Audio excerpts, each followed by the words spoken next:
I'd like to welcome on stage now the two lead members of the Memphis cast. Beverley Knight, come back on stage, please.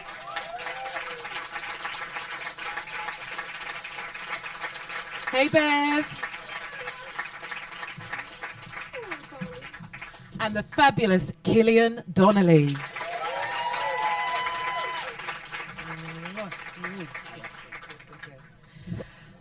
So many questions, but so little time. But I'm going to come to you, Bev, first. What's the background of your career? I have been in music now for 21 years. Oh my gosh, I can't believe it's that long. But yes, I've been making music for 21 years, and in 2013, I kind of I added a string to my bow, I'd like to think, in going into theatre. So music and theatre kind of hand in hand for me at the moment. And Killian, with a voice like that, come on now.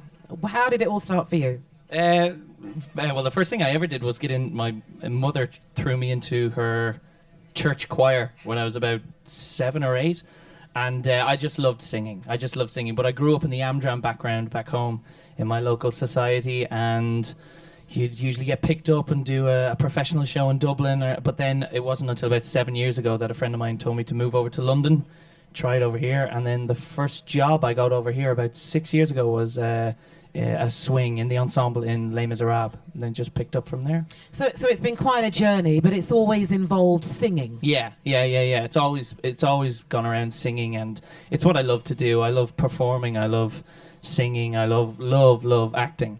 And I never thought musical theatre would be something I'd be into, but when I discovered it, I absolutely loved it. So from musical in church to the theatre, how's it been? Let me start with you first, Beverley. Well, I know you know a lot about my journey. Oh, I do. Oh, yeah. Starting in church from a very young age, doing a lot of musical theatre, which not a lot of people know, in tandem with leading the choirs at church and what have you, and then getting my record deal when I was 21, and then all those years of just music, building a career, and then I feel like it's gone cyclical. I've gone back to musical theatre, and it's an absolute joy, to be honest. It really is, to be able to stand on a stage and express myself in a way which is different from being on a tour when it's just me being Beverley Knight, when it's me being somebody else, in character, with a fantastic team and with this man right here. Yeah. It's amazing. I love your energy on stage. So, Killian, was it always going to be theatre? Was it always in your blood? I think it was. I never, as I say, I wanted to be a primary teacher. Would you believe, when I was in school? Yeah. And then joined the guards in Ireland just to have a normal job. But I just loved singing. And actually, I found out I did school musicals in school, and she did them as well. I played Joseph. You played the narrator. Yeah. I played Danny. You played Sandy. So there was all these little things that was amazing when I first met Bev. But I've always loved musical theatre, and we were never told to shut up at home from singing. We were always encouraged, sing in the shower or whatever, but I'd never trained. Right. So I guess that's what's helped me. It's just watching It's just musicals. from the soul, isn't it? Yeah. Yeah. You How feel did you it. get ready for this part in Memphis, Killian? I remember the audition now, and I was actually told by our director when I walked in, I get really nervous at auditions. I shake, I like holding a bottle of water, everything. I'm amazed that I'm actually holding the microphone now. But I banged my elbow when I went into the audition, and I made a stupid face, and I caught my breath and all this. But later he said, when you walked in, you banged your elbow. There was something very Huey Calhoun about it. I was like, grand. I'm gonna bang my elbow when I go into the next. But it's just that, and I remember I'd heard the music before, and I got the script and I read through it, and the script was just a gift for an actor. The role of Huey, and actor friends of mine in the West End, everyone was up for it. Everyone wanted this role, and yeah, I really just knuckled down and I've discovered ways to sing that I've never discovered before. I was in a show called The Commitments at the time, and a few of the producers and directors had seen me in that and said, the way you sing is very Huey. And yeah, when I got the call saying I got it, it was a gift. And we met on my second audition. Yes. And that was great crack. That was brilliant, because when you walked in, I was like, that bloke looks like Huey. That bloke. And then you came, hi, I'm Killian. How are you? Yeah. How are you? How are you? And I was like, Huey. Huey. I felt so stupid because I walked up to you and I was so nervous, and I walked up to you and there was about 20 people that day. It's like, And you were this lovely, lovely, your eyes were like lovely. And I was like, I'm going to aim it at that girl. Is that Beverley? That's Beverley. And I walked straight up to you and I went, congratulations, well done. And I was like, why did I say that? But there was a trust from the Straight start. away. And we just Straight started away. doing the lovely kitchen scene Yeah. and really acting with each other. And then he told me to grab her leg and we hadn't even met 5 seconds. And I was I like, know. you don't got to ask me twice. And then you sang and it was over. It was done. I didn't care about professionalism. I said, that's not Huey. That's what I love, Right. though, because you're trying to be contained in an audition like the panel. But I knew I was doing well because Bev was just.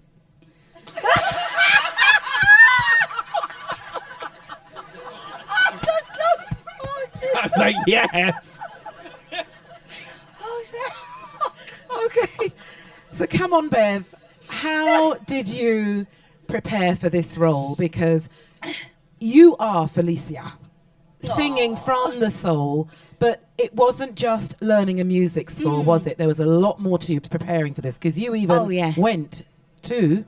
Yeah, I went to Memphis. I wanted to make sure I got right inside who Felicia was, and I spoke to my mum and dad about what it was like when they left Jamaica and came to Britain, and just how Britain was back then, and you know, some of the difficulties and challenges they faced, which was nothing compared to what Felicia would have gone through in the 50s in Memphis, Tennessee, Jim Crow South, the way the laws were. And I thought the only way I'm going to really understand this is if I get on a plane and actually go there and see those drinking fountains for coloureds, drinking fountains for whites, you know, and you go in this entrance if you're black, and you go in this entrance if you're white. I had to see it for myself and really truly understand what Felicia was up against. And I loved her. I love the fact that she was prepared to have a dream and see it through to the end, and do whatever it took. And I thought, yeah, you know, I can't wait to get behind her and really play that character. And the fact that she, you know, she walks all the way from her black neighborhood to Huey's white neighborhood, risking God knows what along the way, because she wants to make it and because she fancies Huey. You know, and it's just, I loved all those elements. She just, I don't know, she just called out to me, and I was like, I got to do it. This has to be me. You definitely bring the characters alive, and I think their energy and their synergy on stage, isn't it just amazing? It's fantastic, isn't it? Really is. Well, Dave Bryan, who did the musical score for Memphis, originally from Bon Jovi, he unfortunately can't be with us this afternoon, but we're going to watch a short film, and Dave's going to bring across his energy from Memphis. Today is the big launch for our CD. It was great working with Beverley and Killian and the whole cast. Unbelievable crew, unbelievable cast, unbelievable studio. Just a great experience, and I hope you all enjoy it. Play it over and over and over again, and listen to all these people kick some serious butt. Memphis lives in you. Yeah. So Dave great. Bryan, Bon Jovi, and he wrote the musical score for Memphis. So once you got the role, you're attracted to the role. As you say, you got into the role of Felicia. Can you now explain to me, Beverley, what the differences are between performing the live show and recording the stage show? The stage show, the audience is allowed to go on a journey with you for 2 hours, get all the little nuances, all the scenes. But of course, when you're trying to convey all of that emotion into a CD, you don't have the benefit of seeing the scenes that will link one song to another.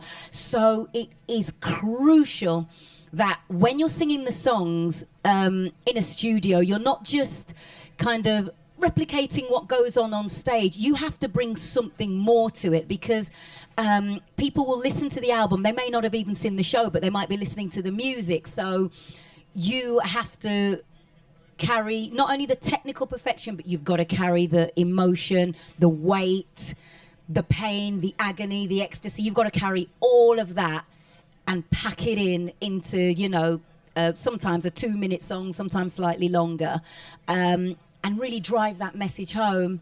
I'm used to a studio. I'm used to that kind of setting. So, it was easy for me to connect quickly with that. But what was joyful for me was seeing all my mates who were there, who perhaps weren't so familiar with the studio, going through that process, and me standing and watching them and going, oh, this is fabulous. And it just made the energy crackle. And even though it's not something you can see, it's something you can feel. Yeah.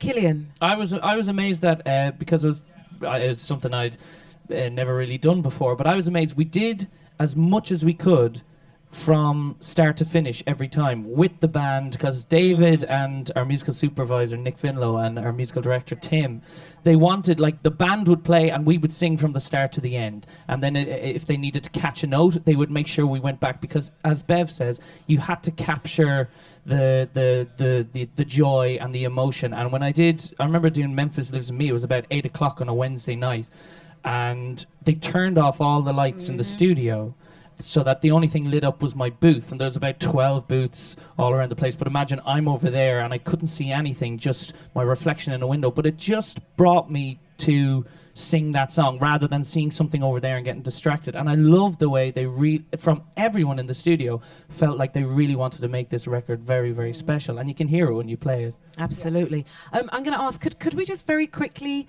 acknowledge Tim, your musical director? Yeah. I Tim's didn't mean to such do a this. legend. With the hat.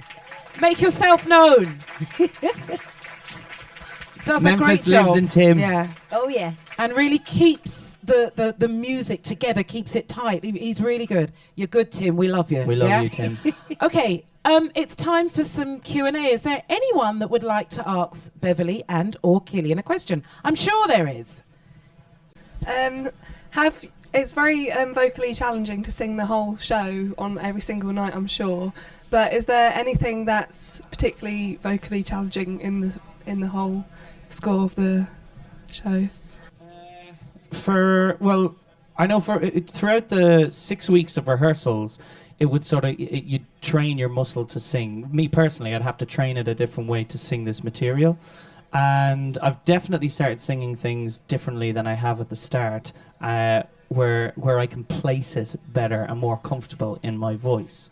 But the mad thing, you hear all these incredible songs, but the hardest song, I love singing it, is Music of My Soul, my first song. And that's just because I've warmed up and now that's my first song. By the time I get to Memphis Lives in Me in Act 2, my voice is warmed up by then. So it's always the first song for me that I'm really shaky. Bev? I would echo exactly what Killian's saying.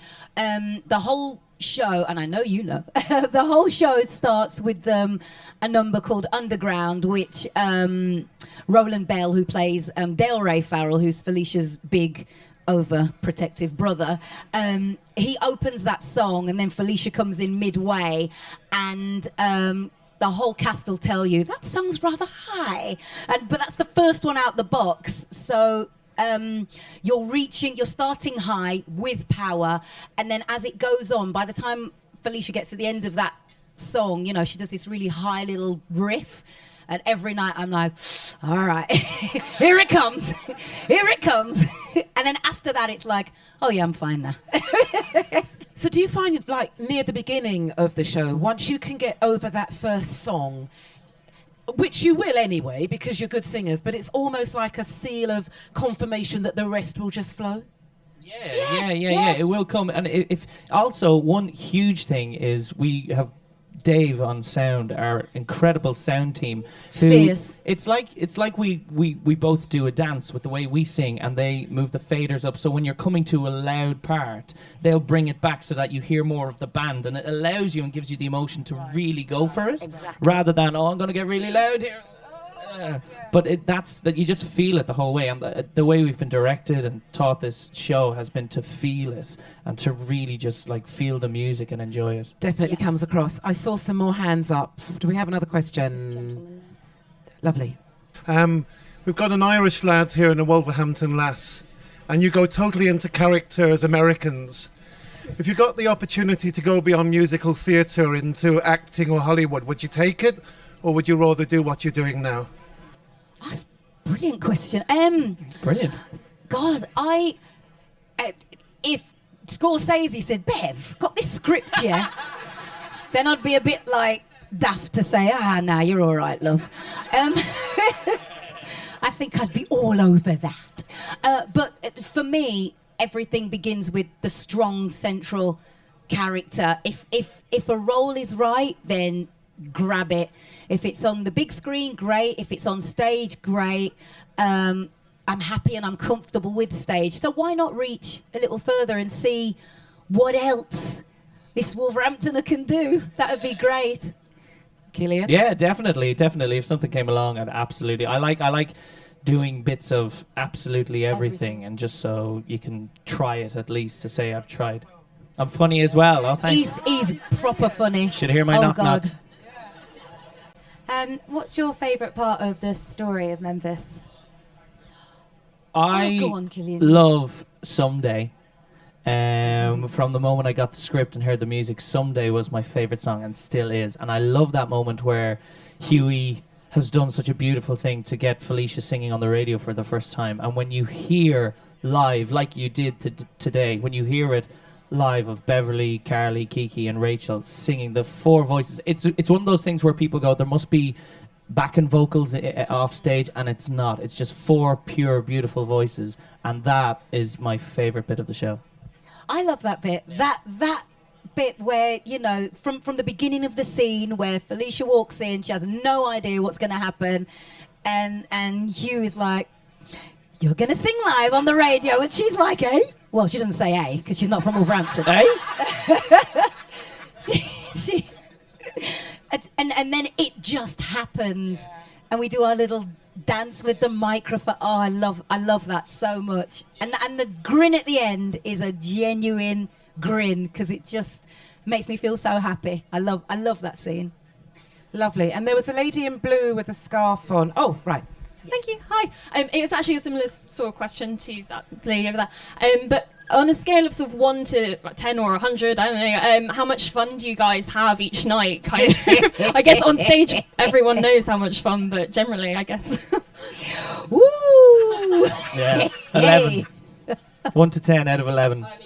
Exactly. It's just because my character is never off the stage, so I get to interact with absolutely everyone, and I can't believe how quickly it goes for me. It's a really quick show and it zips along, but for me it feels like the whole thing is 40 minutes long because it's go, go, go, and there's energy. And I absolutely love when you're involved with something like that because you go out on a high. And like a lot of people can say, like I've done shows before where they go, oh, it's a matinee day and you have to pick yourself up. We absolutely love it because it is such a buzz and the music is incredible, and yeah, I absolutely love it. 11.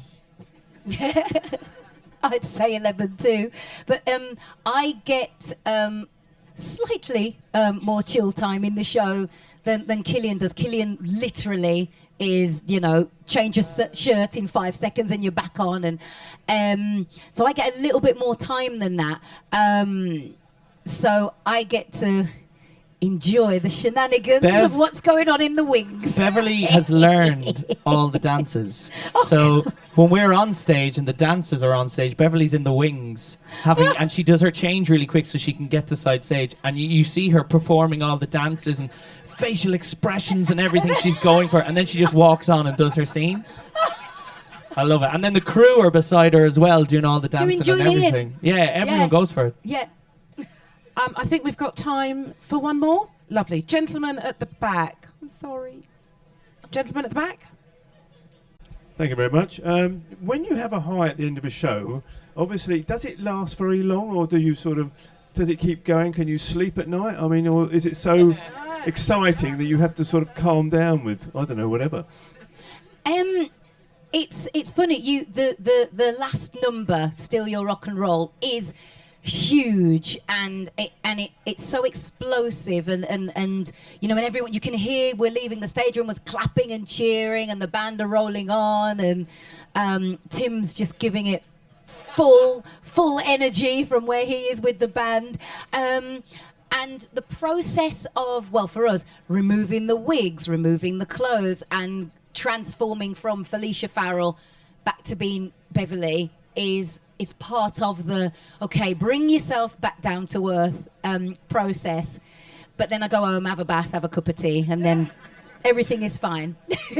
Killian, what about you? Because like you say, you're on stage most of the time. So Yes. Yeah. the come down process for you must be a bit longer. Yeah, I there are times when I'm a bit nocturnal and I can't get to sleep because it's such a buzz. But then I try to hit my couch at about midnight, and then I just absolutely conk out, because you get a load of people at stage door nightly, and they are just absolutely loving it, and they'll talk, and people will come again and again and again. They'll go, I see that you took your hat off in that scene, and you're going, yeah, did you notice that? So that gives you a buzz, and then you just build and build. But everyone's on such a high afterwards.